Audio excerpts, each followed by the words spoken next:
Hello everybody, I just want to say this before this video kicks off. I just want to give a huge appreciation to Lily Angel for editing this video, and she did an amazing job for it being her first time editing a sort of video like this. So I'm going to drop her Twitch and YouTube down in the description. Go support her and check her out.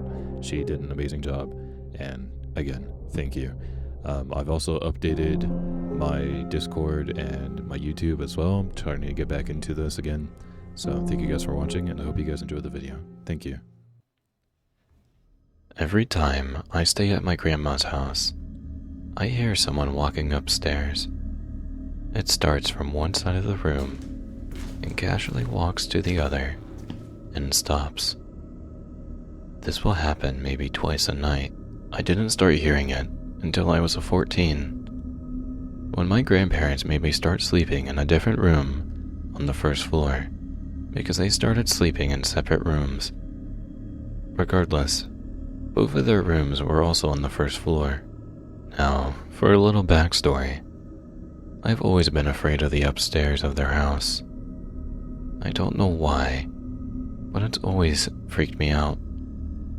I refuse to ever go up there alone. I'm 23 now, and I still don't go up there. There's one room specifically though. It's a long, narrow bedroom. When you open the door, there are closets to your left and right, a bed placed roughly in the middle of the room, and a window on the far opposite of the door. I was told growing up by my grandparents that the sons of the previous owner claimed to see a gorilla come out of the closet at night, dance around the room, and go back into the closet. I thought nothing of the story until I started sleeping in the other room. The room located directly below the scary room upstairs. So, we all go to bed. All the lights in the house are off, and I'm still awake, lying on the bed. Then I heard it. Thump, thump, thump, starting at one end of the room upstairs. It got closer to me, passed right above me, and entered in the end of the room, where it stopped. I was wide awake, terrified out of my mind. It was no question to me that I heard footsteps. I knew that slow, casual pace. I was freaked out and went to my grandpa's room. I told him what I heard. He told me that the house is old and it creaks, but he turned the dining room light on for me, so I felt safer. I tried going back to sleep. Then it started again, this time from where it ended the first time, by the window upstairs. It walked over to me again and stopped when it reached the door. I thought it was over until 5 seconds later when I heard it coming down the stairs. 1, 2, 3, 4, 5. Silence as it reached the landing. Then 6, 7, 8, 9, 10, and silence again as it reached the first door. I was frozen in shock. Whatever it was on my floor of the house, and sadly, unaffected by the dining room light. I was staring at the doorway to my room. The dining room light was shining in, and my vision began to distort. I felt dizzy with fear, so I pulled the blankets over my head and suddenly heard a scratching sound from inside of my room. I knew exactly where it was coming from. My grandpa's gun case.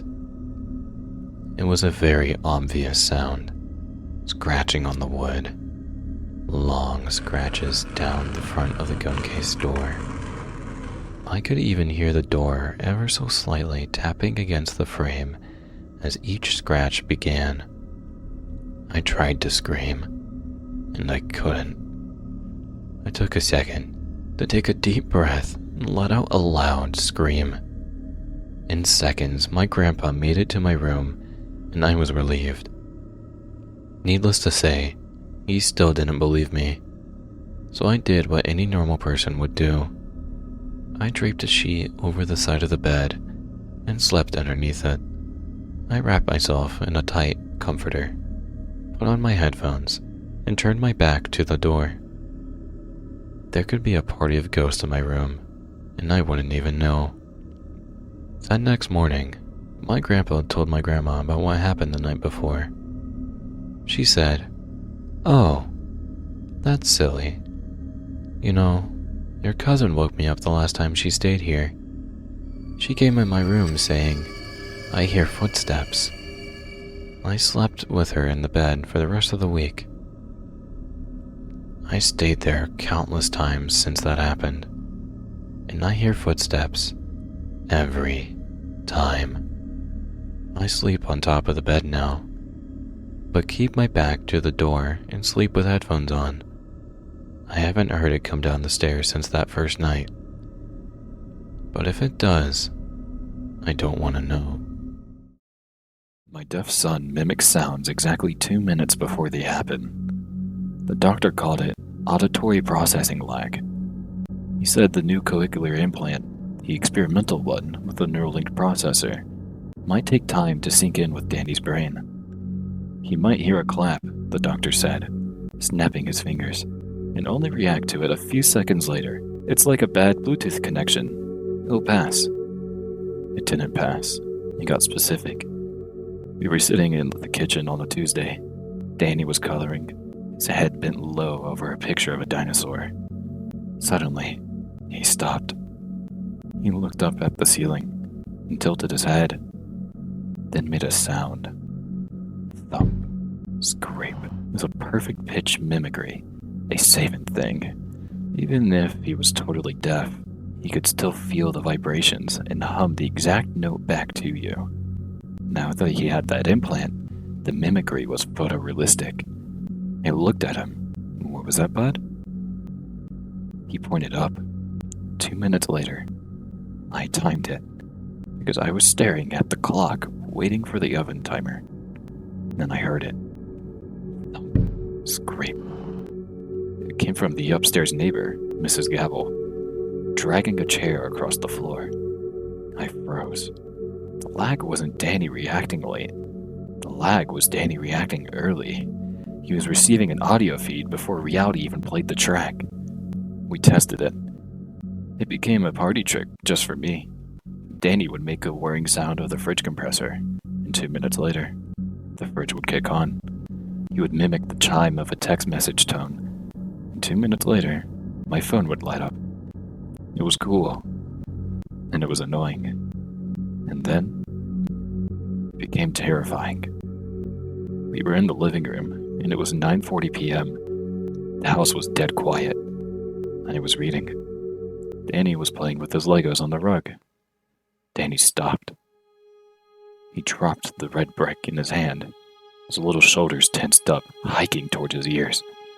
He opened his mouth and let out a sound I've never heard him make. It was a sharp, shattering crack, followed by a wet, heavy thud, like a melon being dropped on concrete. And then silence. He then started to scream, but it wasn't his scream.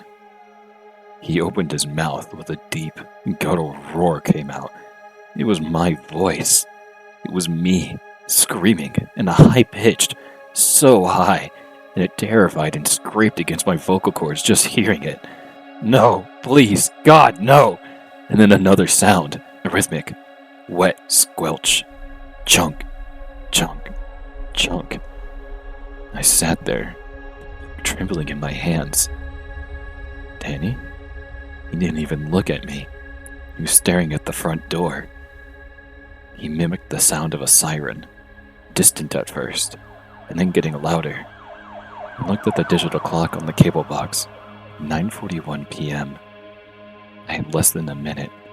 I stood up, my heart hammering against my ribs like a trapped bird. I didn't know what the crack was. I didn't even know what the wet thud was. But I knew the scream was mine. I grabbed Danny by the arm. We're leaving now. He didn't even move. He was heavy, like dead weight. He looked up at me with his eyes wide and vacant. And he mimicked one last sound.